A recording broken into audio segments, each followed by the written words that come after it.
And it's time for another Philosophy Friday, where we take a look at philosophical ideas that permeate our fitness culture that have their merits, but they also have their shortcomings and flaws that can potentially hold you back from the results you want. This week's topic, we're looking at this idea of you can't out-train a bad diet, an idea that certainly has its merits in practical application, but is also terribly flawed. To understand the hits and misses of this philosophy, let's take a look at the two 50% influences towards your weight. All right, on the right, we have your caloric intake. This is made up by the influences from carbohydrates, protein, fat, and alcohol if you drink. Naturally, that's a pretty big chunk of it, and that is your diet. Over here, we have your caloric expenditure, also 50% of the influence of your weight. That's made up of your base metabolic rate, thermic effect of food, and your thermic effect of activity. Now, your weight is not controlled by either of these. It's not controlled by diet, it's not controlled by your expenditure. It's controlled by the balance between the two. These two stay the same, your weight stays the same. Even if they're 10,000 calories a day, 5,000 calories a day, it doesn't matter. If they're the same, you're the same. But when they start to go all wonky, that's when you start to change. Where this idea of you can't out-train a bad diet has its merit is recognizing that your diet is a big influence to your weight. It's 50%. It's not 90% or anything like you hear out there. It is 50%. That's still very big. So if you make a change in your diet, you're influencing potentially this entire thing. That's pretty big.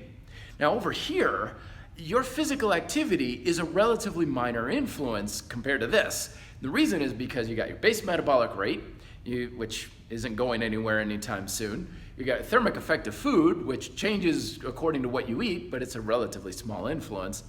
And then you got your physical activity, and that accounts for everything that you do. Like me waving my hands increases my thermic effect of activity. And your workouts and exercises are only an influence to thermic effect of activity. So diet is all of this, and your workouts are only an influence to your thermic effect of activity, which is only an influence to your total caloric expenditure, which is only 50% of your total caloric balance. However, this whole idea of you can't out-train a bad diet is complete nonsense. People do it all the time. Hell, you're probably doing it all the time now and you don't even recognize it. Think about it this way. Are you physically active to a degree? Is your weight relatively stable? It's only adjusting by a few pounds, 5 or 6 or so. If that's the case, you're out-training a bad diet right now. The reason for that is because you, my friend, are in a caloric balanced situation. These two are kind of balancing each other out. Part of the reason why you're in that balance is your physical activity.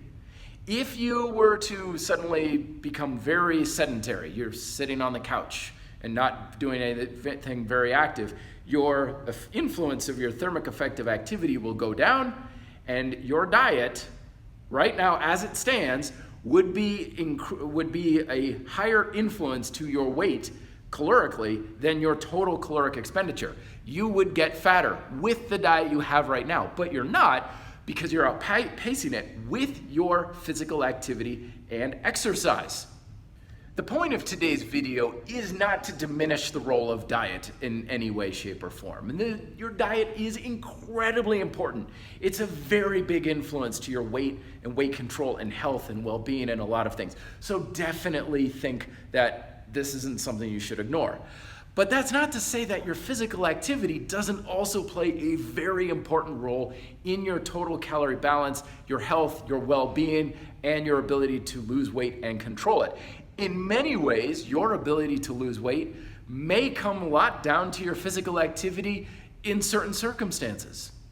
To understand why this is the case, let's look at your total caloric expenditure. Now, this whole thing is incredibly important, just as important as diet, in your calorie balance. It plays the same amount of 50% influence.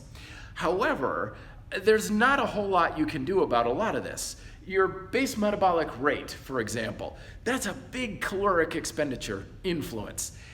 The downside is it's not going anywhere anytime soon. The only way you're going to make a major change to that is if you have drastic changes to your body, your lifestyle, your hormones.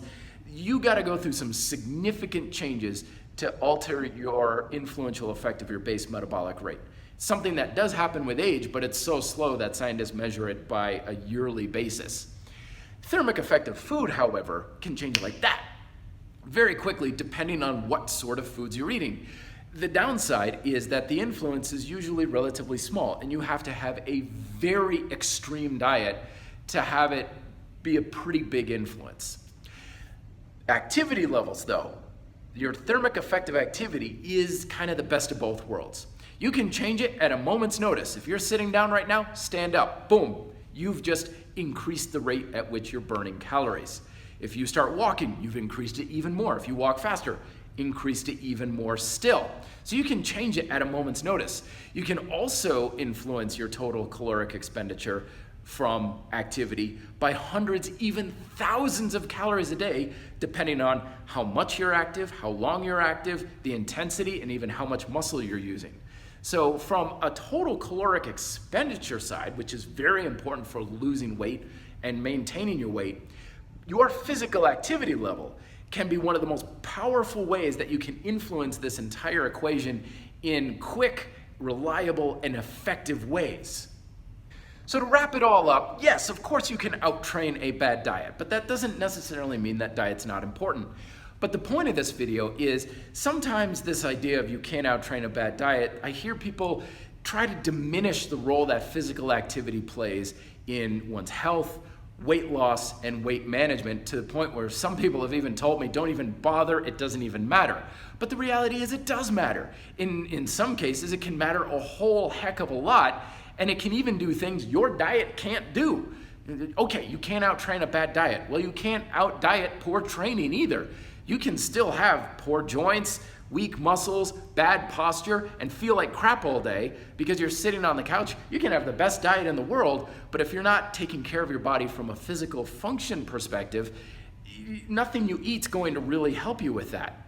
So the point is, both of these are incredibly important.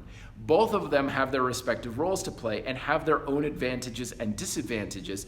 And to get the best of what you want out of weight loss, weight management, and your personal health, have that multifaceted approach where you do a little bit of both.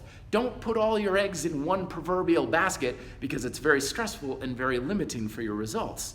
Instead, take a little from column A and a little from column B, make adjustments as you see fit, and you're gonna get better results with less stress, and it's gonna be easier to maintain as well. Hopefully that gives you some things to think about over the weekend. Let me know your thoughts below. Be fit, live free. Thank you very much for watching. If you want to find out more information on this topic, check out the video down below me on my right. And if you want to see my latest release, down here on the left will direct you to that as well. And as always, I upload new videos roughly about 5 to 6 times a week, so be sure to subscribe and turn on notifications so you don't miss the latest episodes.